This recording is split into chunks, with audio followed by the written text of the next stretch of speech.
आज मैं आप लोगों के बीच में उपस्थित हूँ पुनः एक रिवीजन चैप्टर केमिस्ट्री का last chapter chemistry in everyday life. और बच्चों मैं आपको बताना चाहूँगा this chapter is very very important chapter and जैसा हम सभी लोग जानते हैं कि हम लोगों की आदत होती है, हम सभी लोग अपनी अच्छी चीज़ों को बखान करना, बड़ाई करना, गुणगान करना करते हैं। ठीक उसी प्रकार से इस केमिस्ट्री में भी केमिस्ट्री का जो लास्ट चैप्टर है, जिस चैप्टर का टाइटल है केमिस्ट्री इन एवरीडे लाइफ, इस चैप्टर को रखा गया। यह भी हम केमिस्ट्री अपनी गुणगान करने के लिए रखी हुई है। और अगर इस चैप्टर के बारे में अगर हम जानना चाहें, देखना चाहें, तो हम कह सकते हैं कि ये चैप्टर मुख्य रूप से लाइफ में, हमारी लाइफ में हम जो जीवित जीव इस संसार में उपस्थित हैं, जी रहे हैं, इन जीवित जीवों के बीच में हमारी केमिस्ट्री कहाँ कहाँ क्या कार्य करती है, क्या इसका इम्पोर्टेंस है, हमारे फूड सेक्टर में क्या करती है ये केमिस्ट्री, किस प्रकार से कुकिंग सेक्टर में, क्लॉथ्स में, प्लास्टिक में, पेपर्स में, different types of drugs and medicine, pills, concretes, petrol, battery, soap.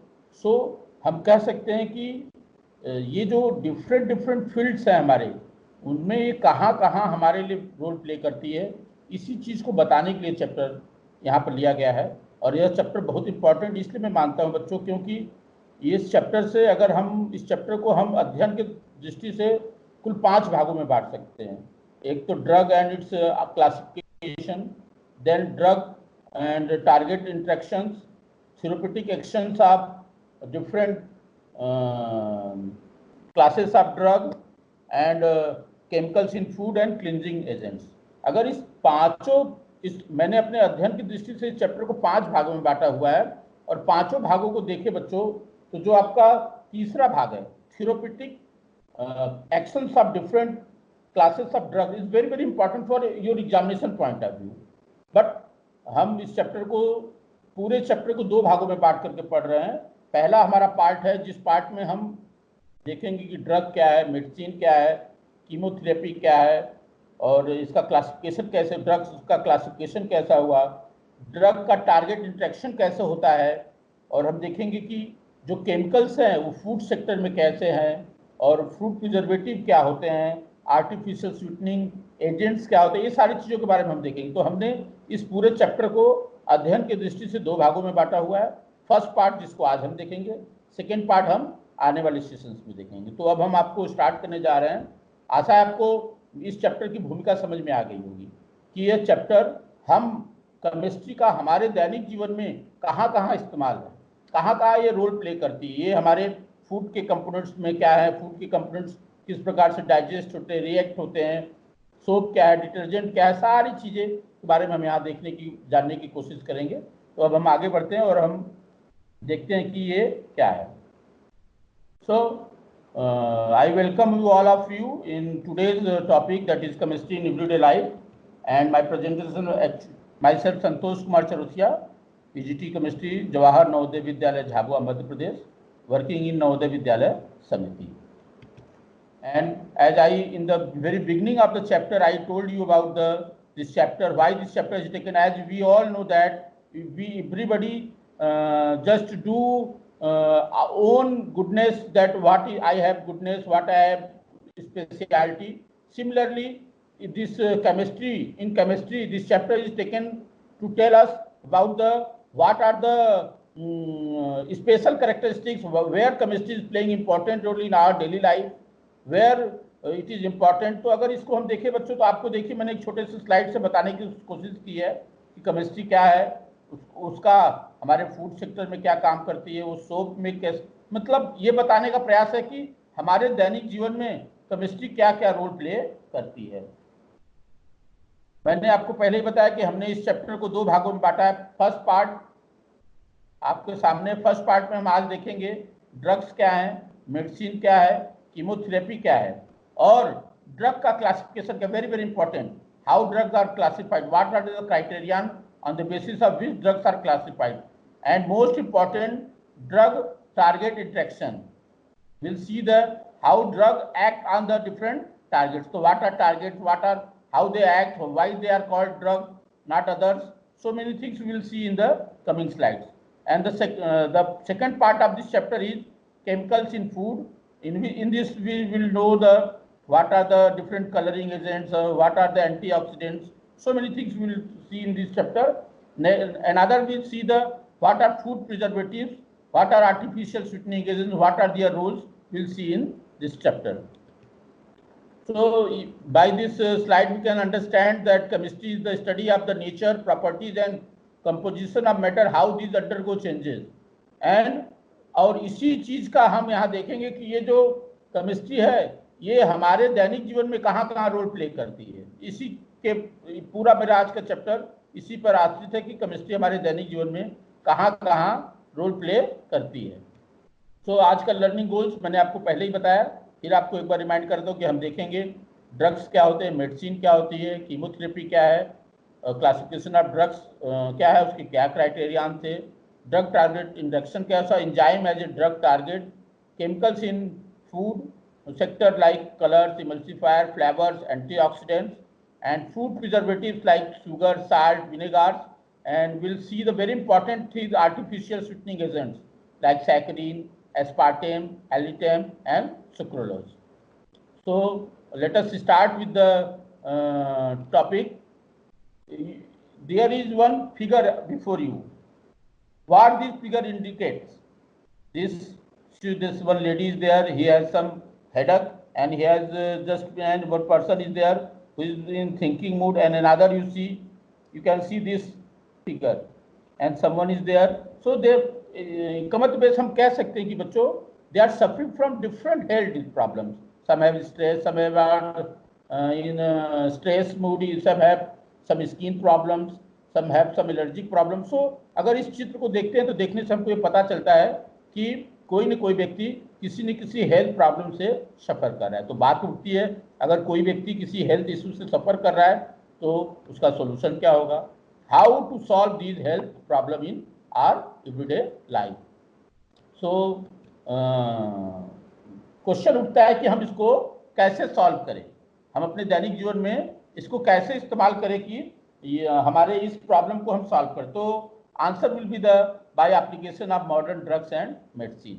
Don't worry about what are drugs and what are medicine. I will tell you in detail about what are drugs and what are medicine, why it is called drug and medicine, what are their characteristics, how they act, and what are their target sites. We'll see in the coming slides, so don't worry. But question is that if someone is suffering from any health problem, what should we do?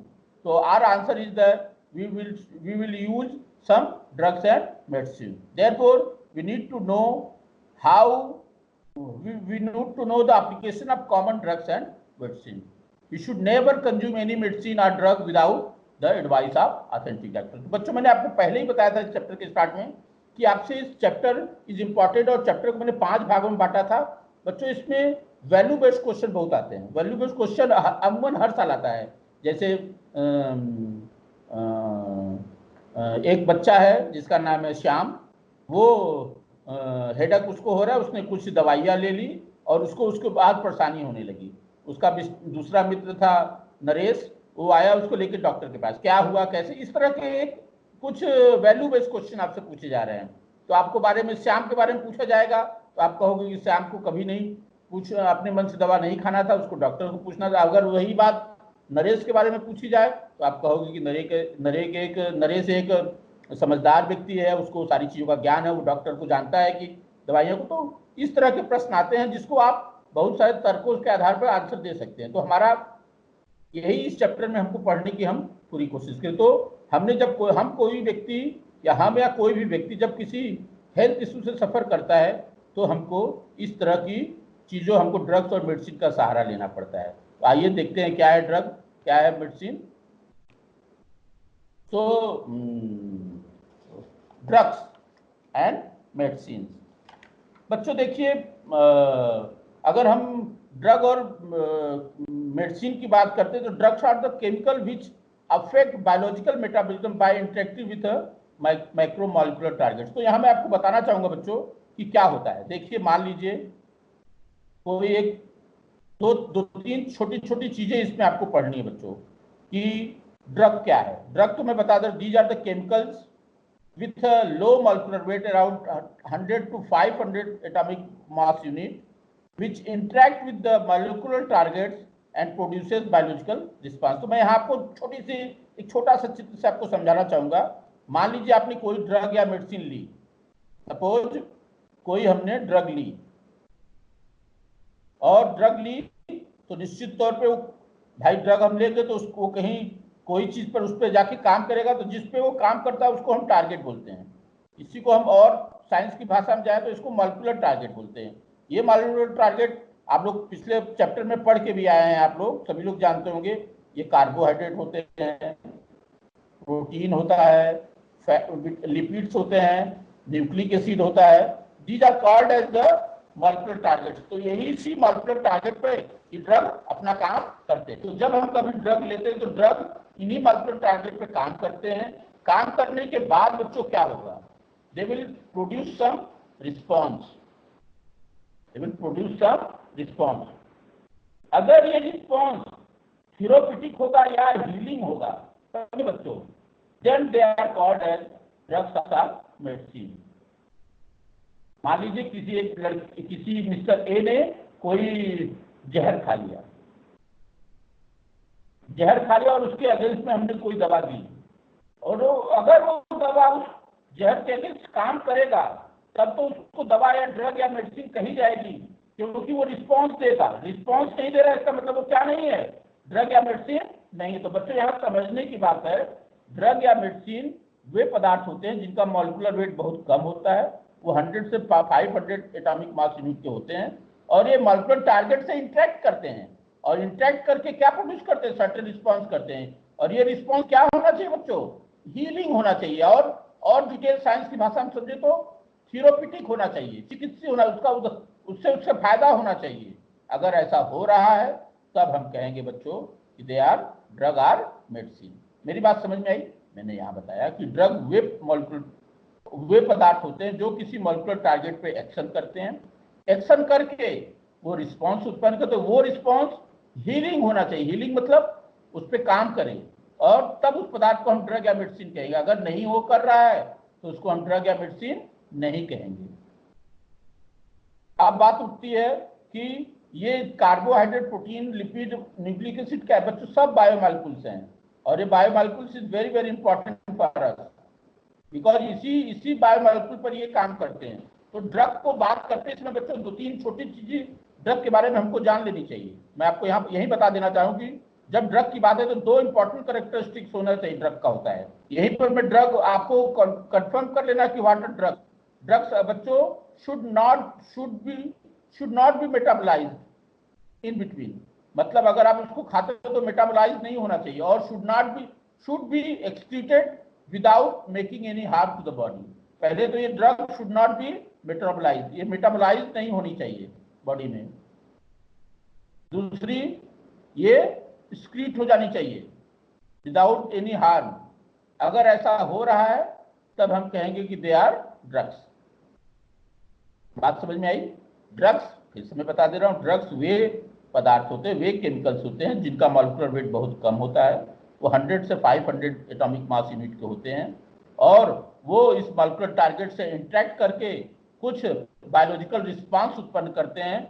ये biological response healing या therapeutic होते हैं, then that substance are called as drugs. Second thing is there, तो देखिए, medicines are the drug which have therapeutic value used in diagnosis, prevention and treatment of diseases। तो medicine वे पदार्थ होते हैं, अब बात करते हैं medicines are the drug which have therapeutic use in diagnosis, prevention and treatment of disease। So these are the drugs which have therapeutic and used for diagnosis and prevention of treatment of the diseases, those are called as drugs। Means यहां आपको एक चीज समझ लेना है बच्चों कि जो ड्रग्स होते हैं they are very important for us. Drugs में भी मेडिसिन, बिकॉज मेडिसिन को आप यहां समझ लीजिए कि they act on certain biological targets, और टच करके अगर वो हीलिंग इफेक्ट कर रहे हैं then they are called as medicine. तो हमने यहाँ देखा कि ड्रग क्या है, मेडिसिन क्या है। अब हम देखेंगे तीसरी इंपॉर्टेंट चीज, all medicine are drug but all drugs are not medicine. जितने मेडिसिन है जो हीलिंग इफेक्ट कर रहे हैं बच्चों, सभी ड्रग है, लेकिन सभी ड्रग मेडिसिन नहीं होते हैं। Very very third important point, जिसको आपसे आपसे कई बार परीक्षाओं में पूछा गया है, what is chemotherapy. What is chemotherapy? Use of chemicals for therapeutic effect is called as chemotherapy. आप सभी लोग बच्चों, एक क्रिकेटर, बहुत मशहूर क्रिकेटर, आप बहुत सारे बच्चे उनके फैन हैं, युवराज सिंह का नाम आप लोग सुने होंगे। यस, हाँ, मैं युवराज सिंह की बात कर रहा हूँ।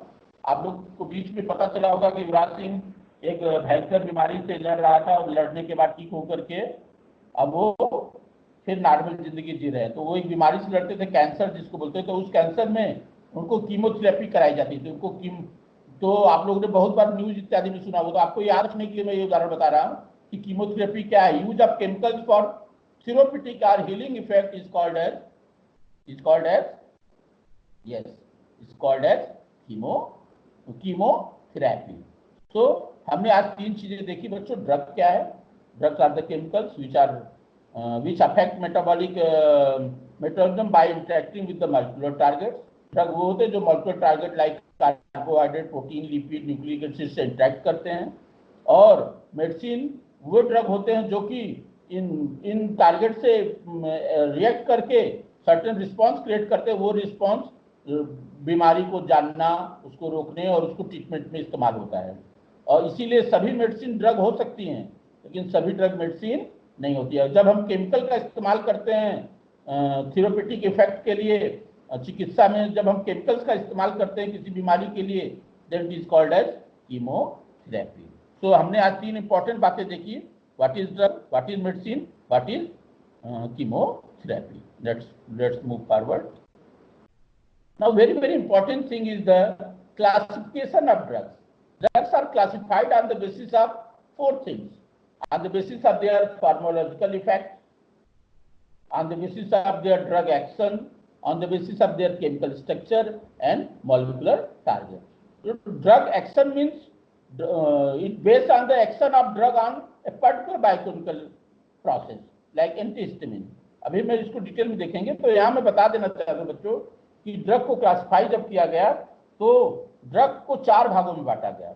और इसको हम और साधारण से, ये ड्रग है तो हम इसको देखा गया कि ये किस प्रकार से इसका फार्माकोलॉजिकल क्या इफेक्ट है। फार्माकोलॉजी मतलब पेन किलर है, कि एंटीसेप्टिक है, कि एंटीपायरेटिक है, then it is called pharmacological. Second था हमारा ड्रग एक्शन, मतलब ये किस पर्टिकुलर बायोकेमिकल प्रोसेस पर एक्ट करता है, this is called drug action, मतलब drugs on the basis of drug action. Then chemical structure, chemical structure मतलब it is based on the chemical structure of the drug like sulfonamides।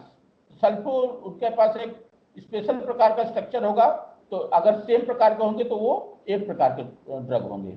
Next is the molecular target, it is based on the interaction with the biomolecules like carbohydrate, lipid, protein and nucleic acid. तो किस प्रकार के किस target से action करते हैं उसके हिसाब से ड्रग को बांटते। तो ड्रग को बांटने का कुल चार मंत्र थे। पहला कि उसका फार्माकोलॉजिकल इफेक्ट क्या है, वो क्या करता है, वो पेन किलर है कि एंटीसेप्टिक है कि डिसइंफेक्टेंट है कि एंटीपायरेटिक है। दूसरा था ड्रग एक्शन कि वो कहाँ किस पर्टिकुलर बायोकेमिकल प्रोसेस पर एक्ट करता है, तो उसको उस प्रकार का ड्रग कहेगा। और एक प्रकार के स्ट्रक्चर है तो वो एक प्रकार का ड्रग, अगर एक प्रकार के निश्चित स्ट्रक्चर में होंगे तो उन्होंने कहेंगे कि वो एक प्रकार के ड्रग है। मॉलिक्यूलर किस प्रकार के मॉलिक्यूलर, कार्बोहाइड्रेट पे काम करता है कि प्रोटीन पे कि फैट पे कि लिपिड पे कि न्यूक्लिक एसिड पे। तो अर्थात कुल चार क्राइटेरिया पर ड्रग को बांटा गया है। तो फर्स्ट है हमारा on the basis of pharmacological effect. It provides the whole range of drug for the treatment of particular type of problem। For example, मैंने आपको बताया कि किसी पर्टिकुलर प्रॉब्लम के लिए किस प्रकार, जैसे हमने बताया एनाल्जेसिक। एनाल्जेसिक क्या होता है? Drug which have pain killing effect, means जब कभी भी हमको दर्द हो जैसे पीसीएम हुआ, एस्पिरिन हुआ, these are called analgesic drugs कहे जाते हैं। ये जब इनका इफेक्ट होगा, जब ये पेन किलर के रूप में इस्तेमाल होंगे तो then they are called as analgesic drug. Next है antiseptic drugs which can kill और अरेस्ट माइक्रो ऑर्गेनिज्म, जो छोटे छोटे माइक्रो ऑर्गेनिज्म जो बीमारी करने वाले होते हैं उनको मारता है, तो उसे हम एंटीसेप्टिक कहेंगे। जैसे डेटॉल हुआ, टिंचर ऑफ आयोडीन हुआ, ये अगर इस प्रकार से काम करें तो कहेंगे कि यह एंटीसेप्टिक टाइप के ड्रग है। उसी प्रकार से antacids are the drugs which can utilize excess acid of in our stomach, हमारे स्टमक में अधिक मात्रा में एसिड हाइड्रोक्लोरिक एसिड हो जाने पर उसको न्यूट्रलाइज करते हैं, तब दे आर कॉल्ड एज एंटाएसिड। जैसे कैल्शियम कार्बोनेट हो गया, मैग्नीशियम हाइड्रोक्साइड हो गया। इसी प्रकार से एंटीपायरेटिक्स भी हो सकता है जो फीवर को रिड्यूस करता हो। So these are the some one way of classification of drug on the basis of their pharmacological effect. Next is on the basis of their drug action. On the basis of drug action, मेरा बच्चों यहाँ कहने का मतलब है कि कुछ special दवाइयाँ होती जो एक पर्टिकुलर बायोकेमिकल प्रोसेस पे काम करती हैं, जैसे एंटीहिस्टामिन। एंटीहिस्टामिन एक ऐसा ड्रग है जो कि एक्शन ऑफ हिस्टामिन को रोकता है। मतलब हिस्टामिन क्या करता है बच्चों, एलर्जी क्रिएट करती है। अर्थात जब कभी भी हम एंटीहिस्टामिन नाम का कोई भी ड्रग लेंगे, एंटीहिस्टामिन एक बड़ा प्रकार का ब्रॉड स्पेक्ट्रम ड्रग है, उसके अंदर बहुत छोटी छोटी ड्रगें हैं। जब हम किसी एंटी एलर्जिक दवा को लेते हैं तो हम कहेंगे यह एंटीहिस्टामिन है। ये हिस्टामिन के इफेक्ट को कम करता है। हिस्टामिन क्या करता है, इन्फ्लेमेशन काज करता है हमारी बॉडी में। Histamine causes inflammation in our body and they are various ways in which action of histamine can be block. तो हमने बताया जैसे एविल, बेनाड्रिल, अब मैं कॉमन की बातें कर रहा हूँ। They are called as antihistamine because they inhibit the action of histamine. Histamine क्या करता है, इन्फ्लेमेशन करता है, आपको एलर्जी उत्पन्न करता है आपकी बॉडी में। आप तो अगर हम एलर्जी के अगेंस्ट जो दवाइयाँ खाते हैं, they are called as antihistamine. They are on the basis of drug action, means उस पर्टिकुलर बायोकेमिकल प्रोसेस को ड्रग काम करती है। They are called as drug with the biochemical process. Next is on the basis of chemical structure. On the basis of chemical structure, drug classified in this way share common structural features. मतलब बच्चों मेरा यहाँ पर वो उनका structure एक जैसा होगा, वो स्ट्रक्चर में एक जैसे दिखेंगे। Drugs classified in this way share common structural features and often have similar pharmacological activity. For example, all sulfur drug has sulfonamide as common structural features. Similarly, all equanyl derivative have common structure. ये चित्र देखिए बच्चों, ये Equanil है। Equanil एक प्रकार का एक ग्रुप है, सल्फोनाइड प्रकार का ग्रुप है। उनमें जितने होंगे बच्चों सारे के पास सब के सब इसी प्रकार के चित्र, इसी प्रकार का स्ट्रक्चर बनाते हैं। तो उनके जितने भी इसमें सल्फोनाइड सल्फर ड्रग्स होते हैं सबके स्ट्रक्चर एक प्रकार के होते हैं। जैसे इक्वेनिल है, ये इक्वेनिल का हमने चित्र भी आपको समझने के लिए बनाया हुआ, सबके स्ट्रक्चर कुछ न कुछ इसी प्रकार के होंगे। तब हम कहेंगे कि ये ड्रग केमिकल स्ट्रक्चर के आधार पर, और एक प्रकार का स्ट्रक्चर होगा तो एक प्रकार का ये फार्माकोलॉजिकल एक्टिविटी भी करेंगे। तो they are called as drug on the basis of chemical structure. Drugs on the basis of molecular targets. बच्चों मैंने अपने स्लाइड के स्टार्ट में ही आपको बताया था टारगेट क्या होते हैं। Target molecules are the biomolecules such as carbohydrate, lipid, protein and nucleus with the drug interact. मैंने आपको बताया बच्चों कि जब कभी भी कोई हम ड्रग या मेडिसिन लेते हैं तो वो किसी एक निश्चित स्थान पर जाके इफेक्ट करता है। वो निश्चित स्थान क्या है, वो निश्चित स्थान कार्बोहाइड्रेट हो सकता है, वो हो सकता है लिपिड हो सकता है, वो प्रोटीन हो सकता है, न्यूक्लिक एसिड हो सकता है। वहीं पर वो जाएगा, एक्शन करेगा, और एक्शन करके क्या करेगा, उसके अगेंस्ट में रिस्पॉन्स क्रिएट होगा। और वो रिस्पॉन्स अगर हीलिंग हुआ तो वो मेडिसिन है, अगर हीलिंग नहीं हुआ तो वो ड्रग है। बात मेरी समझने की कोशिश करिए बच्चों। ड्रग्स आर द कॉम टारगेट मॉलिक्यूल्स, वे पदार्थ होते हैं जहां पर जाकर के ये ड्रग या मेडिसिन अफेक्ट करते हैं, अटैच होते हैं, जुड़ते हैं, then they are called as target molecules like carbohydrate, lipid, protein, nucleic acid. These are they interact with this drugs, अर्थात ड्रग इन्हीं पर आकर के अपना एक्शन स्टार्ट करता है, जुड़ता है पहले आकर के, जुड़ेगा तो इसके अगेंस्ट में रिस्पॉन्स होगा, और वो रिस्पॉन्स अगर हीलिंग होगा तो it is called as sir common structural features may have same mechanism of action on targets.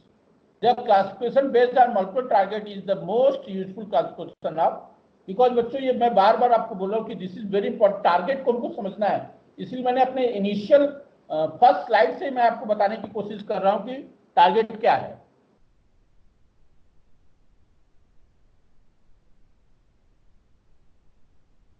तो बच्चों यहाँ पर मैं आपको बताना चाहूंगा कि एक क्वेश्चन आया हुआ है, इसी में मैं आपको यहीं पर लेना चाह रहा हूं। Why do we need classified drugs in different ways? तो मैंने बच्चों अभी मेरा टॉपिक भी वही चल रहा है, एक क्वेश्चन आया हुआ है सुहानी का फ्रॉम वाराणसी कि why do we need to classify drugs in different ways. हमको ड्रग को अलग अलग, तो हमने आपको बताया बच्चों कि ड्रग कुछ के स्पेशल शेप स्ट्रक्चर होते हैं, उसके आधार पर होते हैं, कुछ एक पर्टिकुलर टारगेट पर पर्टिकुलर प्रकार से काम करता है, कुछ होते हैं जो एक प्रकार के केमिकल स्ट्रक्चर रखते हैं, कुछ होते हैं मल्टीपल टारगेट उनका एक जैसा होता है, कुछ का पर्टिकुलर एक प्रकार के मैकेनिज्म को फॉलो करते हैं, कुछ होते हैं जो कि पर्टिकुलर बायोकेमिकल प्रोसेस पे एक्ट करते हैं। तो इन सब चीजों के देखने के कारण से ड्रग को अलग अलग प्रकार का बांटा गया है। Next, drug target interaction. The biomolecule perform various functions in our body. जो बायोमॉलिक्यूल होते हैं बच्चों, जिनको हमने बताया ड्रग, हमारे ड्रग के टारगेट साइट होते हैं, वो हमारे बॉडी में डिफरेंट प्रकार के काम करते हैं, सच एज न्यूक्लिक एसिड। आपको जानते हैं न्यूक्लिक एसिड हमारे बॉडी में जेनेटिक कोड इन्फॉर्मेशन करने का काम करता है। ये जो बायोमॉलिक्यूल्स है आपको मैंने बताया कि ये कार्बोहाइड्रेट होता है, लिपिड होता है, प्रोटीन होता है, न्यूक्लिक एसिड होता है। अगर न्यूक्लिक एसिड की बात करें तो न्यूक्लिक एसिड को हमने क्या बोला कि हमारे बॉडी में जेनेटिक इंफॉर्मेशन कोड करता है। और प्रोटीन होता है, हमारे बॉडी की बिल्डिंग ब्लॉक्स होते हैं। लिपिड्स हमारे बॉडी को एक अच्छा शेप देते हैं। कार्बोहाइड्रेट एनर्जी, लिपिड और प्रोटीन दोनों एनर्जी के अच्छे स्रोत होते हैं। ये तो जनरल कॉमन सी बात है, और हमारे बॉडी के लिए सब इंपॉर्टेंट है। ऐसा हम कहें कि नहीं सिर्फ nucleic acid genetic code information करता है इसलिए हमारे प्रोटीन हमारे लिए जरूरी, तो ऐसी बात नहीं है। तो यहां हमको देखना है कि न्यूक्लिक एसिड, हम बता रहे हैं कि ड्रग टारगेट इंटरेक्शन होता क्या बच्चों। बायोमॉलिक्यूल हमारे शरीर में अनेकों प्रकार के काम करते हैं, जैसे nucleic acid genetic code information code करता है, जेनेटिक इन्फॉर्मेशन को। इंजाइम्स होता है, वो प्रोटीन का बना होता है और हमारे बॉडी में कैटालिस्ट का काम करता है। और रिसेप्टर्स जो होते हैं हमारे बॉडी में, वो प्रोटीन के बने होते हैं और वो कम्युनिकेशन में इंपॉर्टेंट रोल प्ले करते हैं। और इंजाइम्स, मैंने बताया कि एंजाइम्स प्रोटीन के बने होते हैं। तो हमने देखा कि ये जो, जैसे कि न्यूक्लिक एसिड है हमारे बॉडी में कोडेड जेनेटिक इन्फॉर्मेशन करता है। एंजाइम्स होता है वो protein, enzymes are proteins which take the role of biological catalyst, हमारे बॉडी में बायोलॉजिकल कैटालिस्ट का काम करता है। अभी मैं आपको एंजाइम के बारे में आगे बताऊंगा। Very very important part of our life, they play very important role in our life. Receptors होते हैं, वो प्रोटीन के बने होते हैं और हमारे बॉडी में कम्युनिकेशन सिस्टम में बहुत रोल प्ले करते हैं। हम एंजाइम की बात कर रहे थे बच्चों। मैं आपको यहाँ एंजाइम के बारे में बताऊंगा कि enzyme are group of complex protein. Enzymes are not very simple बच्चों, they are very complex protein molecules and they are also called conjugated proteins which are produced by living cells and act as a catalyst in specific biological reaction। मेरा यहाँ कहने का मतलब है, जो ये enzyme होते हैं बच्चों की, वो एक ग्रुप ऑफ कॉम्प्लेक्स प्रोटीन होते हैं और ये हमारे बॉडी के सेल में प्रोड्यूस होते हैं और कैटालिस्ट के रूप में काम करके विभिन्न प्रकार की विशेष प्रकार की रिएक्शन को गवर्न कराते हैं। और अब इसी को हम आगे देखते हैं कि वो कैटालिटिक रोल कैसे प्ले करते हैं। Let's see. The catalytic action of enzymes. Enzymes perform two major functions in catalysis. First, to its active site through ionic bonds. बच्चों यहाँ मैं बताना चाहूंगा कि क्या करता है कैटालिस्ट, एंजाइम क्या करता है। कैटालिसिस तो करता ही करता है, वो सबस्ट्रेट को होल्ड करता है। अगर आप इसको एंजाइम की चीजों को समझने की बच्चों करें, किसी एंजाइम के एक छोटा सा मैं यहाँ एक चित्र से बताना चाहूंगा। तो ये एक विशेष प्रकार का प्लेस होता है जिस प्लेस को एक्टिव साइट बोलते हैं बच्चों, और ये हमारा एंजाइम है। इसी एक्टिव साइट पर सबस्ट्रेट आके बाइंड करता है। तो ये जो सबस्ट्रेट को होल्ड करने का काम करता है ये एंजाइम करता है, और वो प्लेस जहां पर ये होता है उसे हम एक्टिव साइट कहते हैं। लेकिन प्रश्न उठता है कि ये जो एक्टिव साइट होता है उस पर जो एंजाइम होता है वो क्या करता है। वो बच्चों यहाँ बताने का मतलब है कि जो एक्टिव होता है, एक्टिव साइट होता है, यहाँ पर कुछ विशेष प्रकार के बॉन्ड पाए जाते हैं, जैसे ionic bond, hydrogen bond, wander dial forces, wander वाल फोर्सेस, जिसके कारण से ये एक्टिव साइट पे एंजाइम इस सबस्ट्रेट को बांध लेता है। तो ये एंजाइम का इंपॉर्टेंट कैटालिटिक फंक्शन में पहला इंपॉर्टेंट काम है। दूसरा काम क्या करता है, ये to provide functional group that will attack the substrate and carry out the chemical reaction. ये इंपॉर्टेंट रोल प्ले करता है, ये फंक्शनल ग्रुप को प्रोवाइड करता है। It provide the functional group that will attack the substrate and carry a, और जिसके कारण से ऐसा करके किसी रिएक्शन को स्पीड को बढ़ाता है। लेट्स सी, अगर इस चित्र को, उसी चीज को मैं यहाँ पर आपको बताने के चित्र के माध्यम से समझाना चाह रहा हूँ बच्चों। The position of enzyme where the substrate molecule suitably binds to carry out a chemical reaction is called as active site. अगर इस चित्र को देखें बच्चों तो थोड़ा सा एक सेकेंड,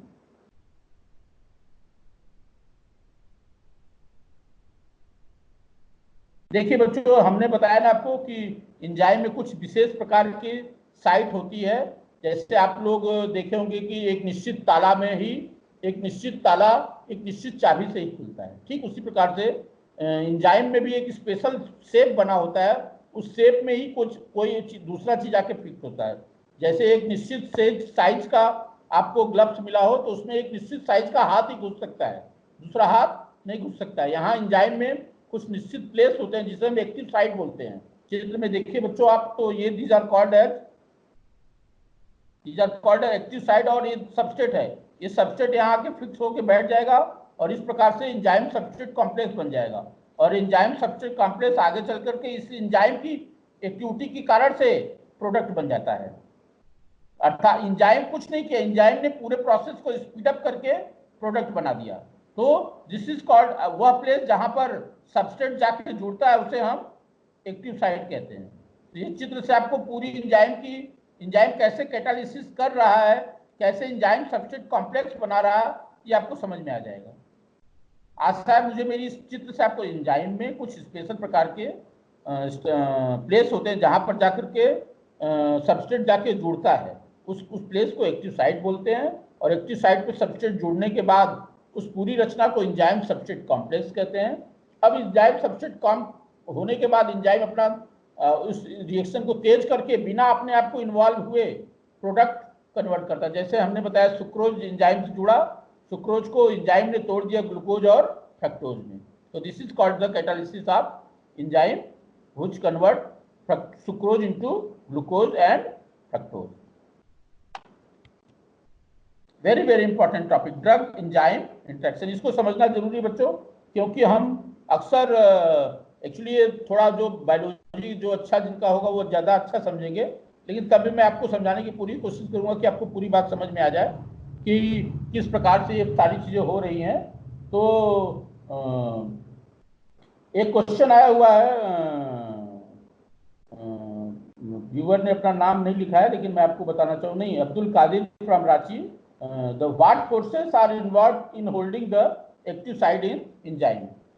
बच्चों देखिए मैंने आपको यहाँ बताया था कि एक प्रकार का यहाँ पर फोर्स लगता है बच्चों, जो इस सबस्ट्रेट को यहाँ जोड़ने, और उस फोर्सेस को वांडर वाल फोर्सेस, हाइड्रोजन बॉन्ड्स, आयनिक बॉन्ड्स, तो ये वांडर वाल फोर्सेस और हाइड्रोजन बॉन्ड्स होते हैं जो इस सबस्ट्रेट को एंजाइम से बांधे रखता है। तो एक क्वेश्चन तो ये था। दूसरा क्वेश्चन है, आगे हम इसको देखेंगे। What is the advantage of using antihistamines over antacids in the treatment of acidity? बच्चों मैंने आपको बताया एंटीहिस्टामिन जो होते हैं वो एलर्जिक दवाइयां होती है बच्चों, जबकि एंटासिड में हमारे बॉडी में, ये अमन सिंह का क्वेश्चन है स्मिथ मेमोरियल से, वो व्यूअर प्रश्न जानना चाहता है कि क्या एडवांटेज है यूजिंग एंटाहिस्टामिन का एंटासिड ट्रीटमेंट में देन एंटासिड। बच्चों मैं बता दूं कि एंटीहिस्टामिन जो होता है वो एंटीहिस्टामिन एक ऐसी दवा होती है जो एंटी एलर्जिक होती है बच्चों। एलर्जिक हिस्टामिन जो होता है वो एलर्जी इन्फ्लेमेशन करता है हमारी बॉडी में, वहां पर तो एंटीहिस्टामिन काम करेगा, लेकिन एसिडिटी में एंटासिड इसलिए लेंगे क्योंकि हमारे बॉडी में उस समय हाइड्रोक्लोरिक एसिड की अधिकता हो जाती है और हम एंटासिड खाएंगे तो वो हाइड्रोक्लोरिक एसिड को न्यूट्रलाइज करेगा। इसलिए हम अमन को, मैं आशा करता हूं कि मेरी बात अमन को समझ में आ रही होगी।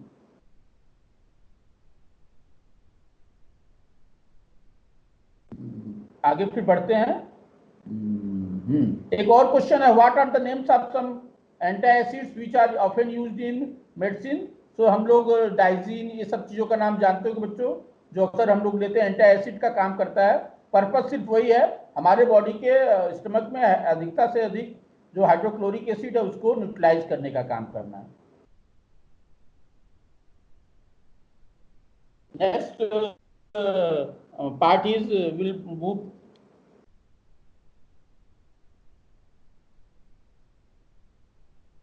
Drug enzyme interaction. Drug enzyme interaction बच्चों दो चीजें मैं यहां आपको बताना चाहूंगा कि जो ड्रग होता है inhibit the activities of enzyme in two ways. First, either blocking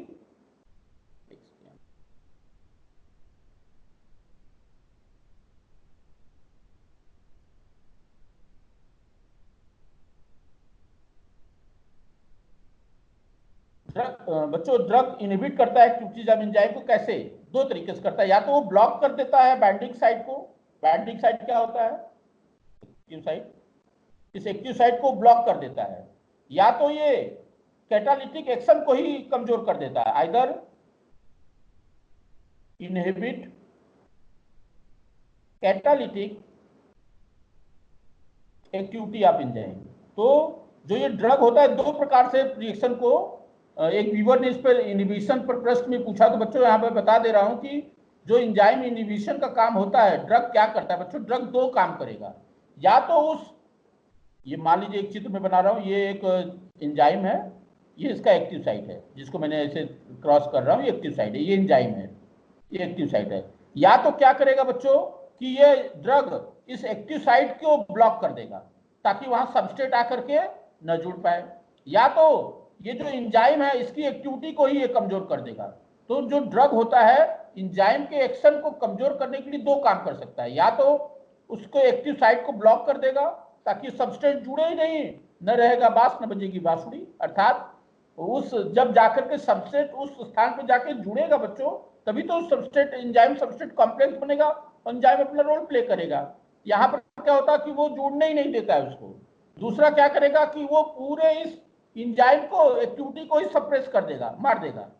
तो ड्रग जो करता है दो प्रकार से इनहिबिशन करता है, या तो ब्लॉक कर देता है एक्टिव साइट को, या तो कैटालिटिक एक्टिविटी को कमजोर कर देता है।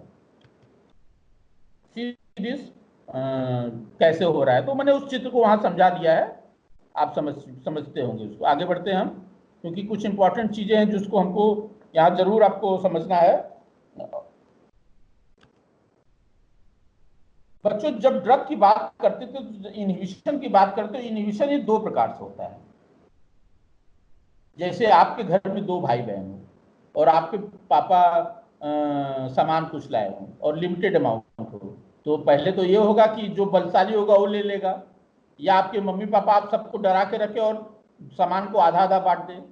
दूसरा क्या हो सकता है कि कंपटीशन होकर कहेंगे जो लो भाई चलो आओ ये काम कर लो, ये होमवर्क कर लो, आपको ये दे दूंगा। जो पहले होमवर्क कर लेगा वो पहले पा जाएगा, या ज्यादा पा जाएगा, या तो बाद में पाएगा। एक को जनरल समझते, competitive and non competitive inhibitor की यहाँ बताने की कोशिश कर रहा हूँ कि जो या आइदर एक्टिविटी साइट को ब्लॉक कर रहा था, या तो उसको इनहिबिट कर देता था एक्टिविटी को। ये जो कर रहा है बच्चों, ये दो प्रकार से होता है, competitive and non-competitive. The drug inhibits the attachment of substrate on active site by two different ways.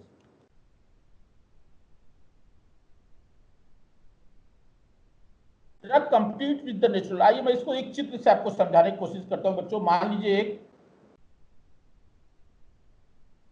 एक एंजाइम है और ये इस प्लेस को क्या बोलते हैं? एक्टिव साइट बोलते हैं। ठीक है, अब तो इतना तो समझ ही गए होंगे कि एंजाइम होता है उसमें एक निश्चित प्लेस होता है जहां पर आके सबस्ट्रेट जुड़ता है, उस स्थान को हम एक्टिव साइट बोलते हैं। तो ये कोई एक सबस्ट्रेट है। जब सब कुछ सही रहेगा तो ये सबस्ट्रेट वहां जाके जुड़ करके एंजाइम सबस्ट्रेट कॉम्प्लेक्स बनाएगा और एंजाइम सबस्ट्रेट कॉम्प्लेक्स एंजाइम की एक्टिविटी कार्ड से प्रोडक्ट में कन्वर्ट हो जाएगा। ये तो नॉर्मल प्रोसेस। लेकिन बच्चों क्या हुआ, यहां पर कोई न कोई एक इनहिबिटर है। मान लीजिए एक ये इनहिबिटर है, किसके लिए? इसके लिए। तो क्या होगा? दो चीजें होंगी, यहां दो चीजें होंगी बच्चों। एक तो ये इस जाकर के सीधे सीधे यहां जुड़ जाए, बात समझो बच्चों, या तो सीधे सीधे जाकर के वहां जुड़ जाएगा, जुड़ करके इसको जुड़ने का स्थान ही नहीं देगा।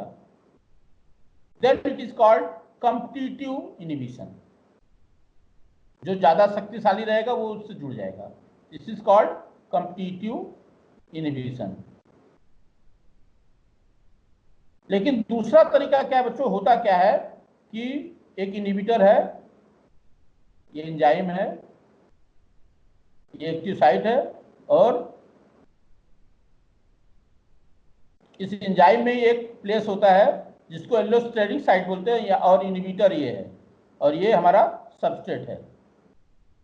ये इनहिबिटर इस स्थान पर जाकर के जुड़ करके ऐसा कन्फर्मेशन चेंज कर देगा कि ये जो सबस्ट्रेट चौकोर दिख रहा है आपको, ये चौकोर आपको यहां दिख रहा होगा, इस चित्र को ध्यान से समझने की कोशिश करें बच्चों। तो ये जो इनहिबिटर था जाकर के ऐसा कन्फर्मेशन चेंज कर देगा एंजाइम में कि ये एक सबस्ट्रेट यहां जाके जुड़ ही नहीं पाएगा। तो कुछ अब एंजाइम का शेप ऐसा हो जाएगा। तो क्या सबस्ट्रेट यहां जुड़ पाएगा? आंसर आएगा नहीं। तो this is called non competitive inhibition. तो मैंने दो चीजें बताने की कोशिश की बच्चों, competitive and non competitive. Drug competes with the natural substrate for their attachment on active site, this is called competitive inhibition. But another type is very very important, इसमें drug bind to different site. यहां देखिए हमने बताया ना, drug जो था वो ये जो जिसको हम इनहिबिटर बोल रहे बच्चों, ये जाके किसी दूसरे स्थान पर जुड़ गया और जुड़ करके इस एक्टिव साइट के रचना में ऐसा परिवर्तन कर दिया कि अब ये सबस्ट्रेट जुड़ने लायक ही नहीं रहा। Then it is called non competitive inhibition. ठीक है, मेरी बात से समझ में आई आपको ये बात?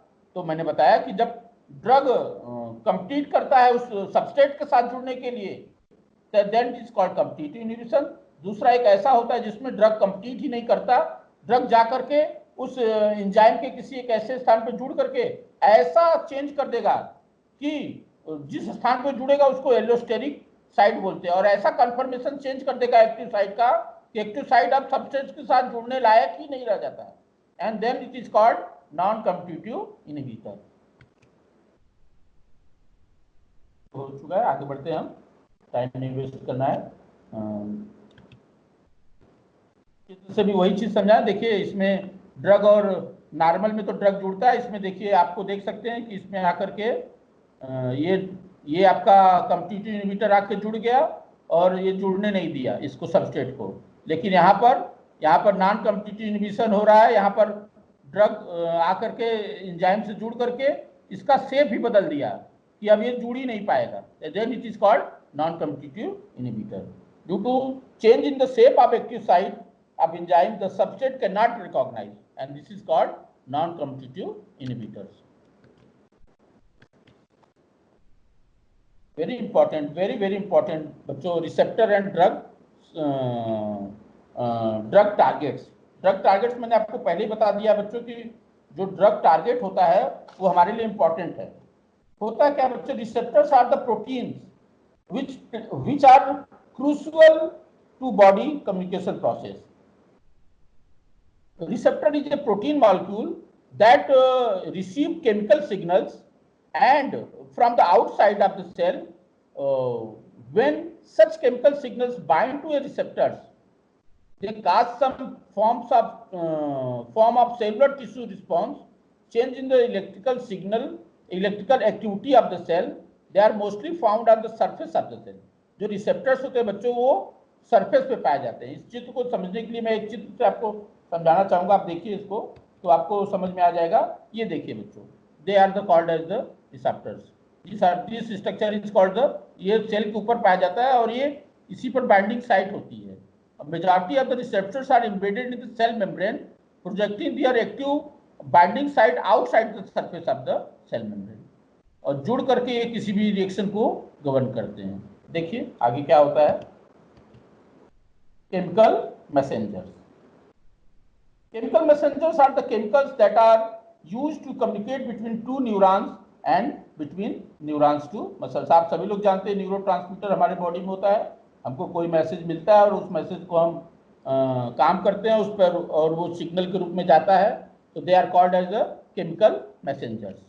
The messengers are received at the binding site of the, वो हमारे सेल मेम्ब्रेन पे जो रिसेप्टर्स हैं उसी रिसेप्टर्स पर वो मैसेंजर रिसीव होते हैं और सेल प्रोटीन से वो टारगेट साइट पे काम करते हैं। Shape of the receptor site changes accommodate A messenger. जैसे रिसेप्टर उससे जुड़ जाता है, रिसेप्टर से कोई मैसेंजर जुड़ेगा, जो रिसेप्टर की शेप है वो बदल जाती है जिससे मैसेज कम्युनिकेट हो जाता है। देख लीजिए बच्चों, एक चित्र है, यहाँ से समझने की कोशिश करिए। ये चित्र, ये एक प्रकार का रिसेप्टर है। रिसेप्टर पर केमिकल मैसेंजर आया, जुड़ा, जुड़ते ही देखिए मैसेज इधर पास हो गई, इधर आपको देखिए सीलिंग दिखाई दे रही होगी और फिर ये हट जाएगा। तो इस प्रकार से केमिकल मैसेज हमारे बॉडी के सेल मेम्ब्रेन में ट्रांसफर होता है।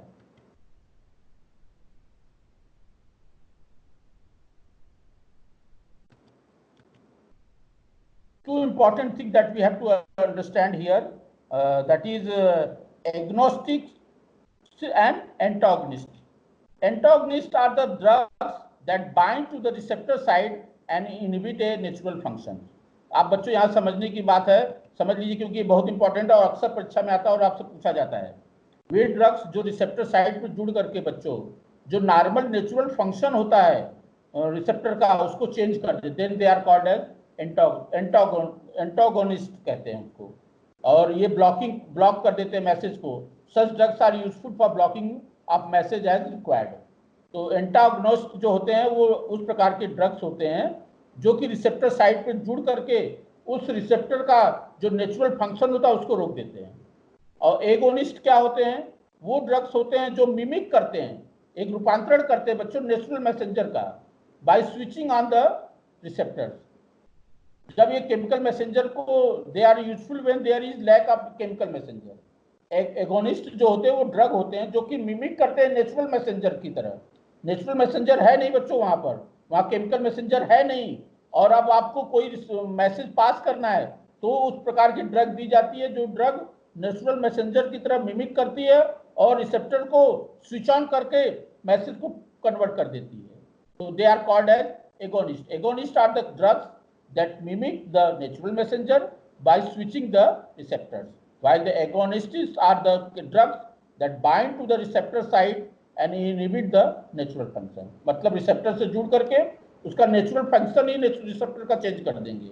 Then they are called as antagonist and agonist are the drugs जो मिमिक करते हैं नेचुरल मैसेंजर को by switching on the receptors। Now the second part of the chapter, that is the chemicals in food industry।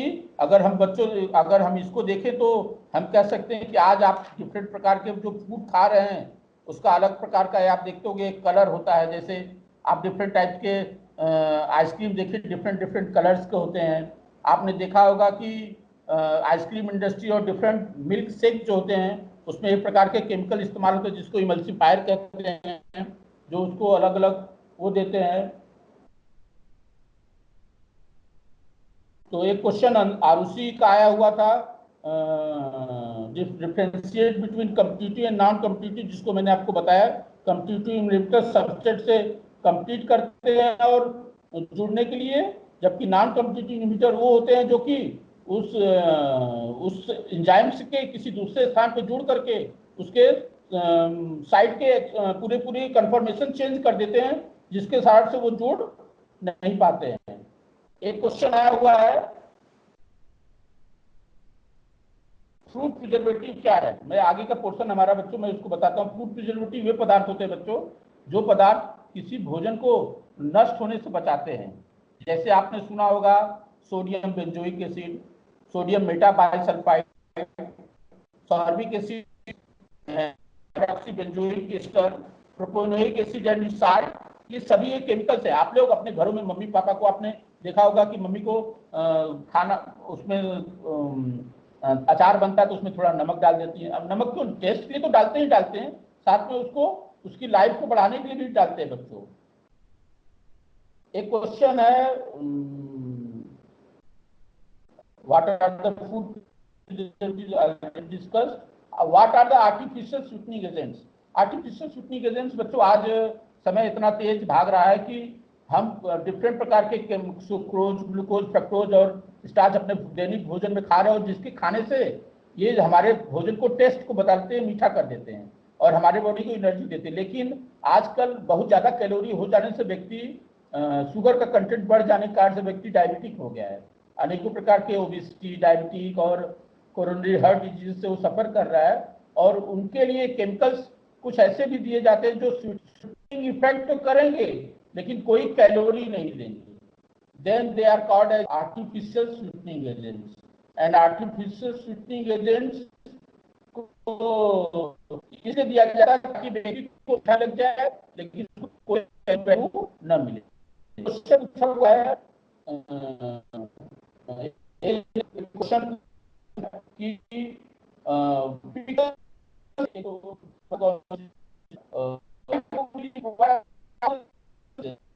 कि आज दिनचर्या बदल चुकी है और हम अनेकों प्रकार के कैलोरी खाते लेते हैं।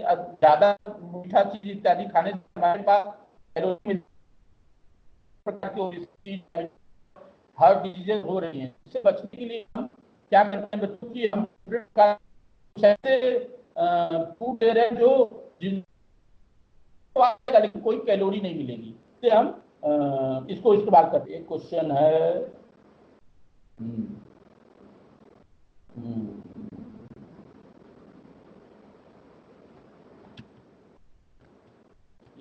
एक जस्ट मिनट, एक छोटा सा चीज मैं आपको और बताना चाहूंगा, फिर उसके बाद इस चैप्टर को मैं कंपाइल करूंगा।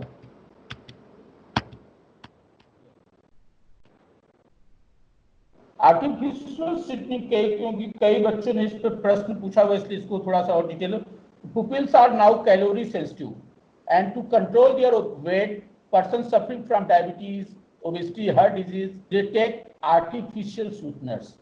These are the chemicals with sweet taste, but they have no any calorie value. मतलब बच्चों आर्टिफिशियल स्वीटनिंग एजेंट लेने का सिर्फ और सिर्फ एक ही मकसद है कि जब आर्टिफिशियल स्वीटनिंग एजेंट हम लेते हैं तो बच्चों होता क्या है, आर्टिफिशियल स्वीटनिंग एजेंट के लेने से हमको टेस्ट तो मीठा मिल जाएगा लेकिन कोई कैलोरी वैल्यू नहीं मिलेगी। और डायबिटिक पर्सन इसको लेने से क्या होता है, उनको कैलोरी वैल्यू नहीं मिलेगी तो उनको कोई वेट बढ़ने का, ओबेसिटी का लफड़ा नहीं रहेगा, डायबिटिक का लफड़ा नहीं रहेगा, इसलिए इसको लेते हैं। इसमें कुल 4 इंपॉर्टेंट चीज है जिसको हम डिस्कस करेंगे। सैकरीन है, स्पार्टेम है, एलिटेम है, सुक्रोलोज है। ये आपसे कई बार क्वेश्चन पूछा जाता है, name two artificial sweetening agent. तो आपका जब कभी ऐसा प्रश्न पूछा जाए, व्यूअर ने भी इस प्रकार के प्रश्न पूछे हैं, तो आप लिखेंगे सैकरीन होता है, स्पार्टेम होता है, एलिटेम होता है, sucrose, these are the artificial sweetening agent. तो हम इसके बारे में वन बाय वन थोड़ा थोड़ा जानेंगे बच्चों। अगर हम स्पार्टेम की, सैकरीन की बात करें तो सैकरीन 1879 में डिस्कवर्ड हुआ और ये वेरी यूजफुल डिस्कवरी थी, क्योंकि डायबिटिक जो पर्सन थे उनके लिए रामबाण हुआ, उनके लिए बहुत इंपॉर्टेंट हुआ। ये सुक्रोज से 5-4 गुना ज्यादा मीठा होता है और it goes to our digestive system without being digest. हमारे डाइजेस्टिव सिस्टम में जाएगा लेकिन डाइजेस्ट नहीं होगा, इसलिए very good for the those who are suffering from diabetic. आजकल ये बीमारी बहुत कॉमन हो चुकी है बच्चों, हमारे घरों में अक्सर कोई ना कोई आपको डायबिटिक मिलेगा। तो आप उसको अब आज के क्लास के बाद आप जरूर उसको बताइएगा कि आप पापा सैकरीन का इस्तेमाल कीजिए, आप आर्टिफिशियल स्वीटनिंग एजेंट्स का इस्तेमाल कीजिए। इनको इस्तेमाल करने से फायदा आपको क्या मिलेगा? आपको मुंह तो टेस्ट मीठा हो जाएगा, लेकिन आपको कोई भी कैलोरी वैल्यू नहीं मिलेगी। दूसरा बच्चों एस्पार्टेम, ये 100 टाइम्स स्वीटनर है देन केन शुगर, और it stable in cold condition but decompose on baking and cooking. तो ये कोल्ड जब रहेगा जब तक तो स्टेबल रहेगा, लेकिन जैसे जैसे इसको बेक करेंगे, कुक करेंगे, ये खत्म। इसीलिए एस्पार्टेम को बहुत ज्यादा मात्रा में यूज करते हैं सॉफ्ट ड्रिंक्स में, आइसक्रीम में, कोल्ड फूड्स में, कोको कोला में, पेप्सी में बच्चों को बहुत पसंद है। तो वहां पर जो उसकी मिठास है, आप जब लो तब और जब कुछ खोल के रख दो थोड़ी देर बाद तो देखोगे टेस्ट में अंतर आपको आ जाता होगा। इसी प्रकार से है alitame. Alitame is stable at cooking temperature but difficult to control sweetness due to high sweet taste. Alitame एक ऐसा है जो बच्चों 2000 गुना ज्यादा मीठा होता है सुक्रोज से, और इसके स्वीटनेस को कंट्रोल नहीं किया जाए। बहुत स्टेबल होता है कुकिंग टेम्परेचर पर, but difficult to control sweetness due to high sweet value. मैंने आपको बता दिया कि ये 2000 गुना सुक्रोज से ज्यादा मीठा होता है। इसी प्रकार एक है सुक्रोज। सुक्रोज एक ऐसा बच्चों स्वीटनर है जो कि it is similar to the sucrose in taste, इसलिए इसका नाम सुक्रोज पड़ा हुआ है, और इसका टेस्ट और अपीयरेंस भी सुक्रोज की तरह होता है। और यह ट्राइक्लोरो डेरिवेटिव है सुक्रोज का, और 600 टाइम्स ज्यादा स्वीटनर है than sucrose. It is stable at cooking temperature, hence commercially very useful. यह स्टेबल होता है कुकिंग टेम्परेचर पर, और इसको खाने पर किसी भी प्रकार का कोई कैलोरी वैल्यू नहीं मिलती। तो these are called as the artificial sweeteners. So बच्चों हमने आज क्या देखा? हमने देखा बच्चों ड्रग्स क्या है। मैंने आपको बताया ड्रग्स वे लो मॉलिक्यूलर वेट 500 पदार्थ जो टारगेट पे काम करके कुछ रिस्पांस देते हैं, और रिस्पांस अगर दे रहे हैं, रिस्पांस टारगेट पे एक्शन करते हैं, ऐसे पदार्थों को हम ड्रग कहते हैं। फिर दूसरा प्रश्न उठता है मेडिसिन क्या है? मेडिसिन वो पदार्थ होते हैं जो किसी मॉलिक्यूलर टारगेट पे एक्शन करेंगे। एक्शन करने के बाद उस पर क्या करेंगे बच्चों? करने के बाद अब वो उस एक्शन करने के बाद उस पर काम करने के बाद बच्चों उस पर कुछ उसके प्रति रिस्पांस निकलेगी, और वो रिस्पांस थेराप्यूटिक होना चाहिए। Then they are called as medicine. Are you getting me? मतलब ये हीलिंग इफेक्ट करेगा बच्चों, थेराप्यूटिक इफेक्ट करेगा, तब तो मेडिसिन है। नहीं, दोनों काम करेंगे टारगेट साइट पर, मॉलिक्यूलर टारगेट पर carbohydrate, protein, lipid, amino acid पे ही काम करेंगे दोनों। ये हीलिंग इफेक्ट शो करता है in the prevention control of disease. Chemotherapy जब हम केमिकल का इस्तेमाल करते हैं किसी बीमारी के थेरेप्यूटिक में, तो then it is called chemotherapy. जैसे आपको युवराज सिंह का मैंने उदाहरण दिया था। आपको बच्चों छोटे छोटे घरेलू उदाहरण के याद करने से आपको फायदा क्या मिलेगा कि आपको चीजें समझ में आएंगी। What are target molecules, receptor and inhibitor. हमने बताया कि टारगेट मॉलिक्यूल क्या होते हैं? कार्बोहाइड्रेट, बायोमॉलिक्यूल, जितना पिछले चैप्टर में आपने पढ़ा भी है, 12th में आपको पिछला चैप्टर में है भी ये बायोमॉलिक्यूल चैप्टर में। तो जितने कार्बोहाइड्रेट, प्रोटीन, लिपिड और अमीनो एसिड्स हैं, न्यूक्लिक एसिड्स हैं, सब टारगेट मॉलिक्यूल। और रिसेप्टर्स वो होते हैं जो सेल मेम्ब्रेन के ऊपर पाए जाते हैं, और वो मैसेंजर को रिसीव करके मैसेज को एक अक्रॉस द सेल मेम्ब्रेन पास करते हैं। इनहिबिटर वो होते हैं जो एंजाइम की एक्टिविटी को दो प्रकार से चेंज करते हैं, या तो उस सबस्ट्रेट को जोड़ने का स्थान में परिवर्तन कर देते हैं, या तो एंजाइम की एक्टिविटी को ही कमजोर कर देते हैं। How the drug target interaction takes place, मैंने आपको बताया कॉम्पिटिटिव एंड नॉन कॉम्पिटिटिव दो प्रकार से करता है। Antagonistic and agonist. जो एंटागोनिस्ट होते हैं बच्चों क्या करते हैं? एंटागोनिस्ट जो होते हैं वो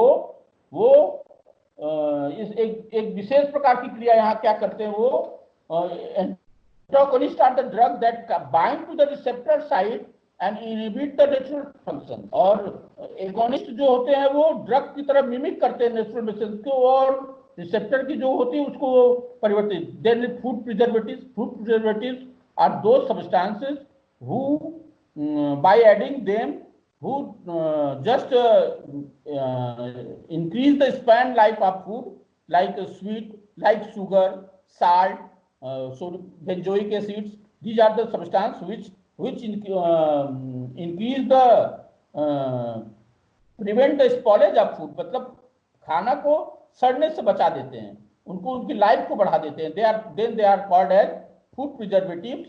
And the last topic that we have discussed is the artificial sweetening agents. Artificial sweetening agents are those substances which are taken by us for the taking the taste of sugar, but no calorie is added to our body. Due to our lifestyle, different types of diseases are like diabetes, like